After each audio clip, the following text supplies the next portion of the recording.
Sir ఇది మన ఏడాకుల చెట్టు చూసారు కదా సార్, ఇక్కడ ఎన్నోసార్లు నేను కంప్లైంట్ పెట్టాను హార్టికల్చర్ వారికి. వచ్చారు, చూసుకొని వెళ్ళిపోయారు అంతే. ఇది చూడండి, ఇది పువ్వులు ఎలాగంటే ఈవినింగ్ టైం స్మెల్ స్వచ్ఛ ఊపిరి అందటం లేదు జనంకి. నేను చెప్తున్నాను, కానీ ఇక్కడ స్కూల్ క్యూన్ మేరీ స్కూల్ ఉంది, చిన్న చిన్న పిల్లలు ఉంది. ఆ వీడియో కూడా చూపెడతాను చూడండి సార్. అలాగే మీకు క్లోజ్ చేసి మీకు చూపెడతాను చూడండి. ఇవన్నీ పువ్వులు పొద్దున్న మనకి 4 o'clock, ఈవినింగ్ 4 o'clock ఏమి ప్రాబ్లం లేదు.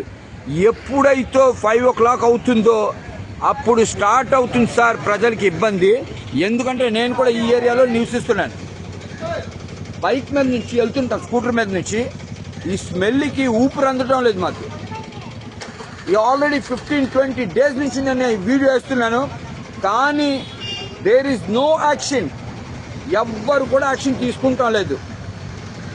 చాలామంది వచ్చి వీడియోస్లో కూడా చెప్పారు, సార్ ఇలాగ సమస్య ఉందని చెప్పి, కానీ ఎవడు పట్టించుకుంటాం లేదు. ఇప్పుడు నేను మన మున్సిపల్ కమిషనర్ గారిని, జోనల్ కమిషనర్ గారిని, ఇట్స్ అవర్ రిక్వెస్ట్ అండి, దయచేసి హార్టికల్చర్ డిపార్ట్మెంట్ని మీరు ఈ చెట్లని ఎంత వేగైతే అంత వేగి కొట్టిస్తే మీరు పబ్లిక్ని సేవ్ చేసినట్టు ఉంటారు. ఇది నా ఒక్క సమస్య కాదు సార్, ఇది నా ఒక్క సమస్య కాదు, ఇది ప్రజల సమస్య. ఏంటి సార్ చెప్పండి. ఇది బాగా పొల్యూషన్ చేస్తుంది సార్. దీనివల్ల ఏదో కొంచెం శ్రద్ధ తీసుకుంటారని ఆలోచిస్తున్నాం సార్. ఏంటి సార్, ఏం సమస్య ఏంటి సార్ మీది? ఇక్కడ ప్రభుత్వం అవసరం లాంటి వచ్చేస్తుందండి. వయసు ముసలికి అయితే మరీ దారుణంగా ఉంటుందండి. దారుణంగా ఉంటుంది. సార్ ఈ చెట్టు బాగా ఆత్మ వచ్చేస్తుంది సార్. మొత్తం ఊపిరి అందుకోవాలి. సాయంత్రం అవుతే ఇంకా అసలు ఉండలేకపోతున్నాం సార్. ఈ ఆటో స్టాండ్లో అసలు ఇంకా ఫ్యూచర్ బాగా స్మెల్ వచ్చేస్తుంది సార్.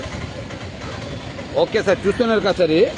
దయచేసి నేను రిక్వెస్ట్ చేసింది ఏంటంటే ఇమీడియట్ దీని మీద యాక్షన్ తీసుకోవాలి sir. 39 ward old post office area. ఎందుకంటే ఇప్పుడు